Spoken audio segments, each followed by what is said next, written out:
Young doctors association Punjab cardiology کے جو president ہیں ڈاکٹر عامر وہ ہمارے ساتھ ہیں اور خوش قسمتی سے ہمیں مل گئے ہیں. جیسا کہ میں اندر کہہ رہا تھا میں کوشش کر رہا ہوں ینگ ڈاکٹرز کو ڈھونڈنے کی. یہاں پہ آئیے ان سے بات کرتے ہیں. السلام علیکم ڈاکٹر. جی وعلیکم السلام. ڈاکٹر صاحب یہ کیا ہو رہا ہے؟ مریض بیچارے اندر ترس رہے ہیں علاج کے لیے, چیک اپ کے لیے, ذلیل ہو رہے ہیں, آپ لوگ ہڑتال کر رہے ہیں. کیا یہ ہو کیا رہا ہے؟ اگر حکومت نے 2 لوگوں کو معطل کر دیا, آپ کے چیف ایگزیکٹو کو, آپ کے ایم ایس کو, تو اس کا یہ مطلب ہے کہ مریض سفر کرے؟ یہ کسی ذات کا, کسی چیف ایگزیکٹو کا یا کسی ایک ایم ایس کی جو ہے وہ بات نہیں ہے. بیسیکلی یہ ایک کمیونٹی کی بات ہے. یہ اس مقدس پیشے کی بات ہے جس کے خلاف حکومت ازل سے کارروائیاں کرتی آئی ہے. اس مقدس پیشے کی آپ بات کریں, ڈاکٹرز کی بات کر رہے ہیں. پہلے پوری ہونے دیں پلیز. اس میں پروفیشنل ڈگنیٹی اور انسٹیٹیوٹس کی جو پریسٹیج ہے اس کو بری طرح سے حکومت نے ہٹ کیا اور ہمیں عوام کے سامنے جو چور اور ڈاکو اور قاتل بنا کے پیش کیا ہے, اس کی تمام تر ذمہ داری حکومت کے اوپر جاتی ہے. کسی بھی چیز میں ادارے کے اوپر کوئی رسپانسبلٹی نہیں آتی. ایک چیز سمجھ نہیں آ رہی ہے کہ میں سوال آپ سے کر لوں, مجھے ایک چیز سمجھ نہیں آ رہی ہے. اگر آپ کے چیف ایگزیکٹو کو معطل کیا, اگر آپ کے ایم ایس کو معطل کیا ہے, ٹھیک ہے وہ ڈاکٹرز ہیں لیکن وہ انتظامیہ میں تھے. اس ہسپتال میں جو ادویات آئی تھیں اس میں ان کا بھی عمل دخل تھا. 150 لوگ مر گئے. وہ صرف آپ لوگ ڈاکٹرز ہیں, آپ لوگوں کو نکالتے تو بات ٹھیک تھی, لیکن وہ تو انتظامیہ کے لوگوں کو نکالے. بس یہی تو بات سمجھنے کی ہے نا. انتظامیہ یا ہم ڈاکٹر کے لیے لڑ رہے ہیں, ہم انتظامیہ کے نہیں لڑ رہے. ڈاکٹر کوئی سنف کر کے کسی گولی کو نہیں بتا سکتا. جب تک حکومت اپنے معیار کو بہتر نہیں کرے گی, حکومت ڈاکٹر کے لیے لڑ رہے ہیں لیکن وہ ڈاکٹرز انتظامیہ کا تو حصہ تھے, ان کی ذمہ داری تو بنتی ہے نا کسی نہ کسی. انتظامیہ کا حصہ بنتے تھے لیکن ذمہ داری کس نے فکس کرنی ہے؟ ان پولیٹیشن انکوائری ہو لینے دیں. میں یہی تو آپ سے کہہ رہا ہوں کہ انکوائری ہو لینے دیں. جن کے اوپر ہم اعتبار نہیں کر سکتے, جو ہمیں ٹیمپر کر کے, ہمیں چور بنا کے, میڈیا کے اوپر اپنی فیس سیونگ کی خاطر, اپنے آپ کو بچانے کی خاطر ہمیں قاتل بنا کے پیش کر رہے ہیں, ان کے اوپر ہمیں اعتبار نہیں ہے. انکوائری ہو لینے دیں. انکوائری کی رپورٹ آئے گی.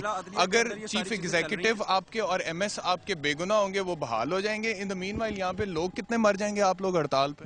بالکل, میں آپ کی اسی بات کی طرف آ رہا ہوں کہ سپریم کورٹ نے اس کے اوپر سو موٹو لیا ہوا ہے. لاہور ہائی کورٹ کے اندر انکوائری چل رہی ہے. یہ چیزیں دودھ کا دودھ اور پانی کا پانی ہونے دیں. اس میں کوئی مجرم قرار دیا جاتا ہے تو اس کو بے شک پھانسی لگا دیں. ینگ ڈاکٹرز کبھی اس کے ساتھ نہیں کھڑے ہوں گے. اگر کوئی وہاں پہ بھی غلط ثابت ہوتا ہے تو اس کو ڈیفینیٹلی آپ چیزیں لے کے آئیں. یہ جس بیچ کی بات کرتے ہیں 093, یہ میرے پاس ریکارڈ موجود ہے. میں یہی تو آپ سے عرض کر رہا ہوں, میں آپ سے یہی عرض کر رہا ہوں کہ کمپنی نے یہ سب کچھ کیا ہے, افروز نے کیا ہے, عمر ڈسٹریبیوٹرز نے سیل ہو گئی نا کمپنی, سیل ہو گئی. 302 کے کیس کٹے ہوئے ہیں ان کے خلاف, لیکن ابھی تک کسی کو پکڑا نہیں گیا. ان کے پاس ان کی کیا ساتھ جان بوجھ کے نہیں پکڑا گیا. ڈیفینیٹلی ڈاکٹر صاحب پکڑے جائیں گے. آپ دیکھیں دور کون سا ہے. اچھا میری یہ ہر وقت تیار رہتے ہیں. دیکھیں کمپنی سیل ہو گئی. ڈاکٹر صاحب سن لینا, میری بھی بات سن لینا. یہ پریس کانفرنس نہیں ہے, یہ پروگرام ہے. میں آپ سے کراس کوشچننگ کروں گا. یہ ایسا نہیں ہے کہ ایک سوال پوچھوں گا اور پھر آپ لمبا جواب دیں گے.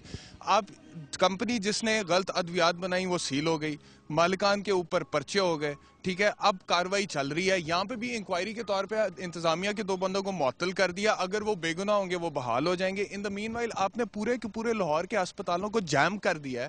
یہاں پر انڈور بند ہے, یہاں پہ آؤٹ ڈور بند ہے, دیگر اسپتالوں میں آؤٹ ڈور بند ہے. تو وہاں پہ پیشنٹس جو آ رہے ہیں جن کے آپریشنز ہونے تھے وہ کینسل ہو گئے ہیں. لوگوں کو چیک اپ نہیں ہو رہا, دوائیاں نہیں مل رہی. ان لوگوں کی جو سفرنگ ہے اس کو کیسے انڈو کریں گے آپ بعد میں؟ یہ تو انڈو ہو جائے گا. آپ کے بندے اگر بے گناہ ہیں تو وہ تو بحال ہو جائیں گے. ان کی سفرنگ کیسے انڈو ہوگی مجھے یہ بتا دیں. ان مطلق العنان حکمران اور بادشاہت کے ہوتے ہوئے کچھ بھی واپس نہیں آنے والا. یہ آپ کو بھی پتا ہے اور ہمیں بھی پتا ہے کہ یہ کس طرح سے لوگوں کو ٹارگٹ کرتے ہیں, کس طرح سے ظلم اور بربریت اپنی جاری رکھتے ہیں. پھر عدالت میں چلے جائیے گا. عدالتیں تو آزاد ہیں. یہی تو ہم کہتے ہیں کہ عدالت کے اندر سب کچھ چل رہا ہے, سپریم کورٹ کے اندر چل رہا ہے. اس کا جو ڈیسیجن ہوگا من و ان ہمیں تسلیم ہوگا. وہاں پہ ہم چور اور غلط ثابت ہوتے ہیں تو ہمیں ڈیسیجن ہو لینے دینا, ہڑتال ختم کریں نا. جی آپ بھی آ جائیں, سارے ینگ ڈاکٹرز آ جائیں یہاں پہ. آپ بھی آئیں پلیز, سارے آ جائیں, آ جائیں. پریس کانفرنس نہیں کر رہے ہم. پریس کانفرنس میں آپ کو بتاؤں, سمپل سی بات یہ ہے کہ 6 تاریخ کو سپریم کورٹ کا آرڈر ہے. میں آپ کو بھی کہہ دیتا ہوں, سپریم کورٹ کا آرڈر ہے, اس کی امپلیمنٹیشن چاہ رہے ہیں. دیکھیں آپ, اگر آپ کو تھوڑا سا بیک گراؤنڈ, 6 تاریخ کو سپریم کورٹ نے آرڈر کیا تھا کہ اخباری خبر کی بیس کے اوپر آپ نے جتنے بھی اقدامات کیے ہیں پنجاب گورنمنٹ کو, یہ سارے واپس لے لیجیے. ٹھیک ہے, ہوا کیا 6 تاریخ انہوں نے نہیں لیے واپس. میں بتا رہا ہوں, نہیں لیا نا, مجھے بتا دیں. نہیں آپ کنٹیمپٹ فائل کریں سپریم کورٹ میں, یہاں پہ ہڑتال کیوں کریں؟ میں آپ سے دیکھیں ایک سیکنڈ, آپ کا یہی خیال ہے ایک ڈاکٹر کے اوپر, ہمارے ایک ڈاکٹر کے اوپر آپ انسیکیور ہو, آپ اپنے گھر سے نکلتے ہیں باہر. میں آپ کو سمپل سی بات ہوں, آپ انسیکیور ہو, میں آپ کو, آپ اپنے گھر سے نکلتے باہر نہیں نکلتے. خدا نہ خواستہ ہمیں پتہ لگ جائے کہ خدا نہ خواستہ ہمیں کیا ہو رہا ہے. ہم وہ ڈاکٹر ہے جس نے 108 گھنٹے نہیں 122 جو کہ 7 دن تک ڈینگی تک ڈیوٹیاں دیتا رہے. ہم ڈیوٹی سے بھاگنے والے لوگ تھوڑی ہیں. ہم وہ لوگ ہیں جو ڈاکٹر جو کہ مریضوں کی نبض پہ ہاتھ رکھا ہوا تھا ہمارا.